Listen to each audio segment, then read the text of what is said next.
Clear air for blue skies അന്താരാഷ്ട്ര ദിനത്തോടനുബന്ധിച്ച് ജില്ലാ മെഡിക്കൽ ഓഫീസിൽ വിവിധ പരിപാടികൾ സംഘടിപ്പിച്ചു. Medical officer doctor Piyush M Namboothiripad ഉദ്ഘാടനം ചെയ്തു.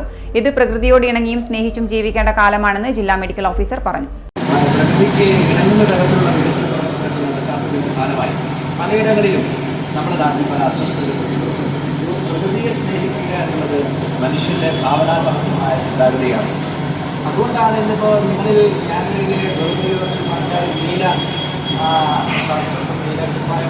സാരി ഒന്നുമല്ല, തെളിഞ്ഞ നീല ആകാശം പ്രകൃതി പരിശുദ്ധമായിരിക്കുക എന്നതിൻ്റെ ഒരു സൂചനയാണ്. ഇതിൻ്റെ ഫലമായിട്ട് നമ്മൾ ജീവിതം. അതുകൊണ്ട് പിന്നെ ഇവിടെ രേഖ സൈക്കിൾ ചവിട്ടുക, അന്തരീക്ഷത്തിലുള്ള പൊല്യൂഷൻ കുറയ്ക്കുക എന്നൊരു ദിനമായിട്ട് അങ്ങനെയൊക്കെ ചെയ്യുന്നത് പറഞ്ഞു. അപ്പം വിവിധ തരത്തിലുള്ളവരൊക്കെ മോട്ടോർ സൈക്കിൾ ഇടിച്ചാൽ വരാതെ നടന്നു വരിക, അത് വ്യായാമം കൂടിയാണ്. അപ്പോൾ അത് നമ്മൾ മറ്റൊന്നുമല്ല, റോഡിലുള്ള ഗതാഗതം കുറയ്ക്കുക എന്നുള്ളത് മാത്രമല്ല, നമ്മുടെ ജീവിതത്തിൻ്റെ വ്യായാമം അധികരിക്കുന്നത്. ജില്ലാ മെഡിക്കൽ ഓഫീസിൽ നടന്ന ചടങ്ങിൽ ഡെപ്യൂട്ടി മെഡിക്കൽ ഓഫീസർ ഡോക്ടർ രേഖ കെ.ടി. ദിനാചരണത്തിന്റെ പ്രാധാന്യം വിശദീകരിച്ചു. ശുദ്ധവായുവിനായി മാറ്റിവെക്കേണ്ട സമയം ഇതാണ് എന്നതാണ് ഈ വർഷത്തെ ദിനാചരണത്തിന്റെ പ്രമേയം.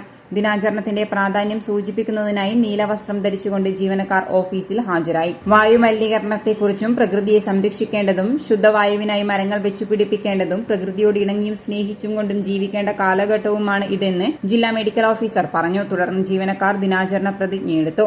ആരോഗ്യവകുപ്പിന് കീഴിലുള്ള എല്ലാ സ്ഥാപനങ്ങളിലെയും ജീവനക്കാർ പ്രതിജ്ഞ ചൊല്ലിയും മരങ്ങൾ നട്ടും ക്യാമ്പയിനിൽ പങ്കാളികളായി. പൊതുയിടങ്ങളിൽ പ്ലാസ്റ്റിക് ഉൾപ്പെടെയുള്ള മാലിന്യങ്ങൾ കത്തിക്കുന്നത് ഒഴിവാക്കുക, സ്വകാര്യ വാഹന ഉപയോഗം പരമാവധി ഒഴിവാക്കി പൊതുഗതാഗതം സംവിധാനം ശീലമാക്കുക, മരങ്ങൾ വെച്ചുപിടിപ്പിക്കുക, വായുമലിനീകരണം കുറയ്ക്കുന്നതിനായി ചെറിയ ദൂരത്തിലുള്ള വാഹനയാത്ര പരമാവധി ഒഴിവാക്കി കാൽനടയാത്ര ശീലമാക്കുക, സൈക്കിൾ സവാരി ശീലമാക്കുക, കാർ പൂളിംഗ് പോലെ ഒരു വാഹനം പരമാവധി പേർ പങ്കിട്ട് ഉപയോഗിക്കുക, ഫോസിൽ ഇന്ധനങ്ങളുടെ ഉപയോഗം കുറയ്ക്കുക, പാരമ്പര്യ ഊർജ്ജ ഉപയോഗം ശീലമാക്കുക, വൈദ്യുതി ഉപയോഗം കുറയ്ക്കുക, ഊർജ്ജക്ഷമതയുള്ള വാഹനങ്ങൾ ഉപയോഗിക്കുക, വീട്, സ്ഥാപനങ്ങളുടെ പരിസരങ്ങൾ, പൊതു ഇടങ്ങൾ എന്നിവിടങ്ങളിൽ മാലിന്യം വലിച്ചെറിയുക, തുപ്പുക, പുകവലിക്കുക എന്നിവ കർശനമായി ഒഴിവാക്കുക, മാലിന്യങ്ങൾ ഉറവിടങ്ങളിൽ തന്നെ തരംതിരിക്കുക, വായുമലിനീകരണമുള്ള സ്ഥലങ്ങളിൽ മാസ്ക് ധരിക്കുന്നത് ശീലമാക്കുക, പ്രകൃതി സൗഹൃദ പ്രവർത്തനങ്ങൾ ജീവിതശൈലിയുടെ ഭാഗമാക്കുക എന്നീ കാര്യങ്ങൾ ചെയ്യുവാൻ വേണ്ടിയും ക്യാമ്പയിനിൽ നിർദ്ദേശങ്ങളുണ്ടായിരുന്നു.